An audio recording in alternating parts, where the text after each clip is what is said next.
오늘의 양식 이 시간은 사무엘상 17장 20절부터 58절 말씀을 통해서 영적 메타인지가 높은 아이라는 제목으로 말씀을 전하겠습니다. 한 방송사에서 전국 모의고사 석차가 0.1% 안에 들어가는 학생들과 성적이 평범한 학생들을 비교하는 실험을 한 적이 있습니다. 예상과는 달리 두 집단 사이에 확연한 차이가 드러나는 부분은 IQ나 집안 환경, 공부하는 시간이 아니었습니다. 그것은 메타인지였습니다. 0.1% 아이들의 메타인지가 훨씬 높았습니다. 메타인지라는 말이 무슨 말일까요? 자신의 인지 활동에 대한 인지, 즉 자신의 인지 능력에 대해 알고 이를 조절할 수 있는 능력을 말합니다. 다시 말하면 내가 무엇을 모르고 무엇을 아는가를 아는 인지 능력입니다. 메타라는 말은 한 단계 고차원을 의미하는 단어입니다. 인지라는 말은 어떤 사실을 정확하게 안다는 뜻입니다. 그 용어가 합쳐져서 메타인지라고 부릅니다. 학습에서의 메타인지라고 하는 것은 목표 설정을 하고 그 다음에 계획 수립을 하여 실질적인 학습 행동 전반을 학생 스스로가 뒤돌아보고 문제점을 파악해 더 나은 학습 활동을 하는 능력으로 나타나는 것입니다. 아주대 심리학과 교수인 김경일 교수는 세상엔 내가 설명할 수 없는 지식과 내가 설명할 수 있는 지식 등 두 종류의 지식이 있다고 말합니다. 그러니까 단순히 아는 것 같다는 느낌이 아니라 내가 설명할 수 있는 두 번째 지식이 진짜 지식이라고 강조했습니다. 정말 그렇지 않습니까? 우리는 뭔가 안다고 생각되었는데 설명해 보라고 하면 설명을 잘 못하는 경우가 얼마나 많습니까? 요즘 주일 오후에 복음을 전하는 구령훈련을 하고 있는데 실제적으로 성도들이 구원받고 나서 다른 사람들에게 복음을 전해 본 적이 없는 사람들이 참 많습니다. 복음으로 구원을 받았는데 그 복음을 다른 사람들에게 전하라고 설명해 보라고 하면 자신이 알고 있는 것 같긴 같은데 그것을 전하라고 하면 두려움과 용기가 나지 않고 설명을 잘 할 수 없는 경우가 많습니다. 왜 그럴까요? 구원은 받았지만 그 복음을 전하라고 하면 잘 전할 수 없는 것이 구원의 복음을 전한다는 것을 안다는 느낌만 가졌지 실제적으로 전하려고 하니 버벅거리는 것, 느낌만 가지고 있었다는 말입니다. 메타인지를 어떻게 높일 수 있을까? 우리 자신도 그렇지만 우리 아이들도 메타인지가 높아야 하는데 그 메타인지를 어떻게 높일 수가 있을까요? 첫째로 학습 전략을 배움으로써 메타인지를 높일 수 있습니다. 독서를 하라고 하면 무턱대고 책을 읽는 경우가 많습니다. 그 책을 읽고 나서 그 책에 대해서 이야기하라고 하면 설명을 못합니다. 뭔가 안다는 느낌은 가지고 있는데 설명을 못합니다. 인출을 못하는 것입니다. 그래서 독서법을 익혀야 하는 것입니다. 독서 전략이 먼저 있어야 합니다. 아이들이 공부를 할 때도 그렇습니다. 과학적인 학습 전략이 있다는 것을 모르는 사람이 태반입니다. 공부는 유전자가 좋아야 한다느니 그냥 죽도록 노력하면 된다느니 단순 반복이 최고라는 등의 단순한 신념만 있다면 안다는 느낌만 키울 뿐입니다. 책을 읽을 때 독서법을 익히고 공부하는 학습 전략법을 익히는 것만 가지고도 메타인지 수준이 올라간다는 것을 알아야 됩니다. 저는 독서법에 관한 책을 많이 읽었고 계속해서 읽고 있습니다. 지금도 그 독서법대로 책을 읽습니다. 흔적을 남깁니다. 자료를 남깁니다. 저는 말씀을 연구하고 말씀을 전하는 사람으로서 무엇보다 성경을 읽으면서 깨달아야 할 것이 많기 때문에 기본적인 독서법을 선호하는 편입니다. 그런데 이런 독서법을 제가 20대쯤 알았더라면 얼마나 좋았을까 하는 통탄이 나올 때가 많습니다. 제가 알고 있는 이런 사실을 우리 아이들에게 가르쳐주고 싶은데 좋은 기회가 있었으면 좋겠습니다. 어떻게 메타인지를 높일 수가 있을까? 둘째로 자신의 실제 실력을 객관적으로 파악하는 피드백을 경험하면 됩니다. 그래서 공부를 한 다음 연습 문제를 푸는 겁니다. 독서를 한 다음 내용을 요약하거나 저 같은 경우는 본께적을 합니다. 본 것을 적고 깨달은 것을 적고 적용할 것을 적는 것입니다. 그리고 다른 사람에게 가르쳐보는 것입니다. 셋째로 인간의 인지 과정을 알면 메타인지가 올라갑니다. 여기에서 이런 이야기를 다 할 수는 없겠지만 메타인지라고 하는 것은 결국 생각에 관한 생각이라고 할 수 있습니다. 우리의 메타인지가 올라갈 수 있는 것은 바로 우리가 인생 곳곳에서 한계를 느낄 때입니다. 그 한계를 느낄 때 그것을 풀어가기 위한 시도를 어떻게 하는가에 따라 메타인지가 올라갈 수도 있고 그렇지 않을 수도 있는 것입니다. 오늘 본문에는 다윗에 대한 이야기를 하고 있습니다. 다윗이 어렸을 때 그의 모습을 보면 그는 메타인지가 참 높은 아이였다는 것을 알 수가 있습니다. 무엇을 보고 그것을 알 수 있을까요?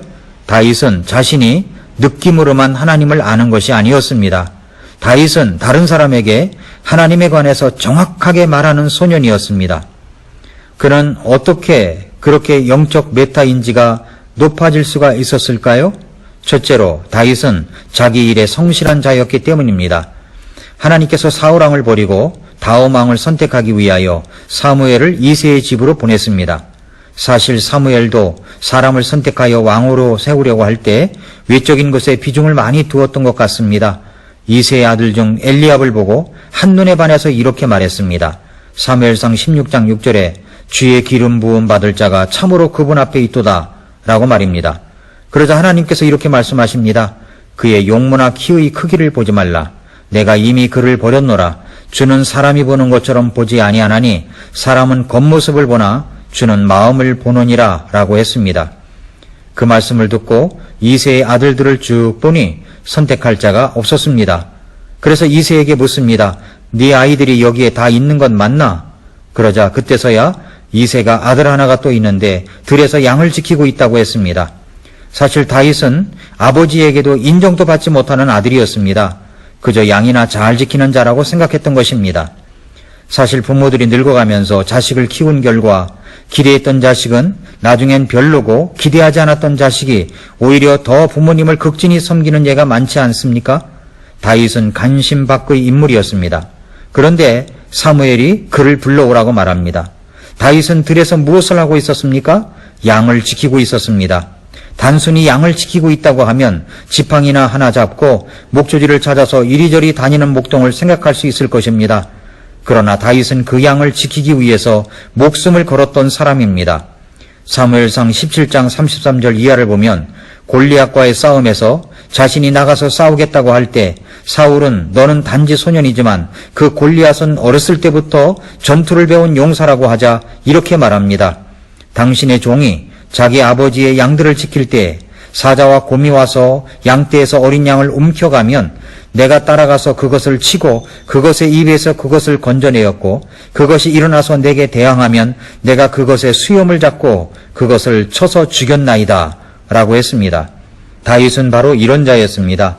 사무엘은 바로 이 다윗을 기름 부어 다음왕으로 삼았습니다. 이렇게 자기 일에 성실한 사람을 보면 메타인지가 올라가는 것입니다. 둘째로 다윗은 자기가 믿고 의지해야 할 분은 하나님이시라는 것을 분명하게 인지하였기 때문입니다. 다윗은 소년이었습니다.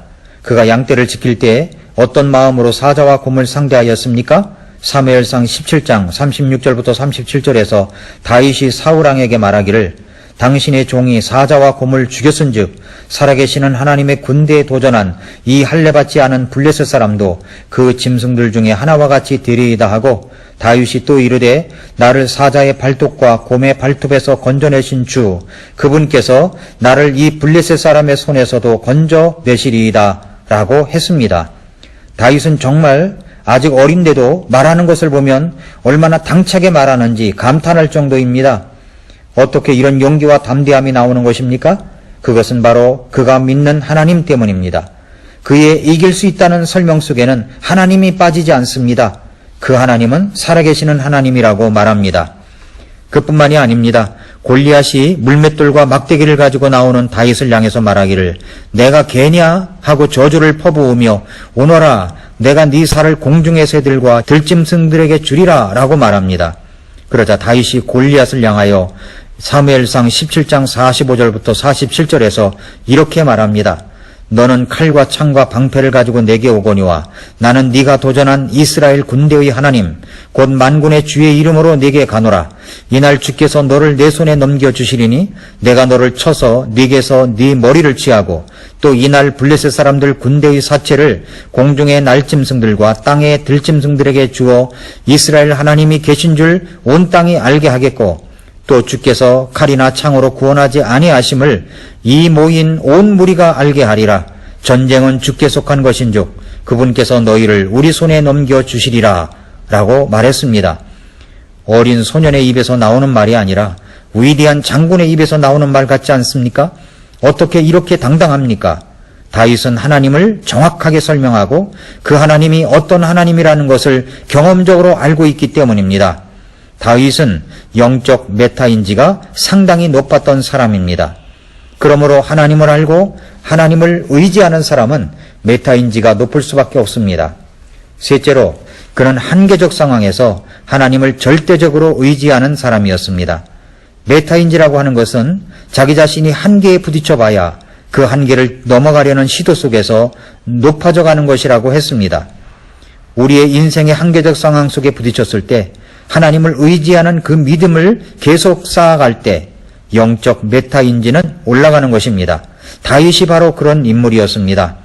사랑하는 성도 여러분, 다윗이 어렸을 때부터 하나님을 의지하는 영적 메타인지가 높았기 때문에 그는 일생을 하나님의 마음에 맞는 사람으로 살아갈 수 있었습니다. 우리의 자녀들이 이런 다윗처럼 영적 메타인지 능력을 길러가게 해 주시기를 바랍니다. 예수 그리스도의 십자가의 구원과 능력을 알게 해 주십시오. 나를 위해 예수님을 보내주신 그 하나님의 사랑을 알아가게 하시기를 바랍니다. 그 하나님은 나를 돕는 분이라는 것을 알게 하고 의지하게 하시기 바랍니다.